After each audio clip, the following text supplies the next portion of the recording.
ద్రోహము అంటే మీరు చేసిన అప్పులు ఎందుకు చేస్తున్నారని చెప్పి అడుగునందుక మా మీద దేశద్రోహం లేదా మీరు 2024 ఎన్నికల ముందర శ్రీలంక అని చెప్పి 14 లక్షల కోట్లు 13 లక్షల కోట్లు 11 లక్షల కోట్లు మట్కా నంబర్లు చెప్పినట్లు చెప్పి తీరా ఎన్నికలు అయిపోయిన తర్వాత కేశవ్ గారు ఆర్థిక శాఖ మంత్రివర్యులు మీ నోట్తో మీరు చెప్పిన మాట 5,19,192 కోట్లు ఐ రిపీట్ 5,19,192 కోట్లు అప్పని చెప్పి అసెంబ్లీ సాక్షిగా మీరు కాదండి చెప్పినది అప్పుడు ఎందుకు 14 లక్షల కోట్లు చెప్పినారు ఎలక్షన్లు అయిపోయినాక ఎందుకు 5,19,000 కోట్లు చెప్పినారు ప్రజలను ఎందుకు మభ్యపెట్టి తప్పుదారి పల్లించినారని మేము అడిగినందుక మా మీద దేశద్రోహము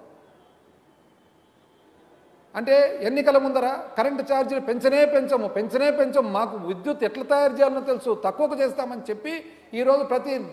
100 రూపాయలకు 150 రూపాయలు కడుతున్నారు కరెంటు బిల్లు పెంచినందుకు అడిగినందుక మేము ప్రజల తరఫున దేశద్రోహం అంటే ప్రజల తరఫున మేము అడగకూడదు అబ్బా ఎంత చక్కగా పెంచినారండి మీరు కరెంటు చాలా మంచి పని చేస్తారని చెప్తే మీరు సంతోషపడతారు లేకుంటే దేశద్రోహం రైతులకు ఏమన్నా సాయం చేసినారండి రైతులు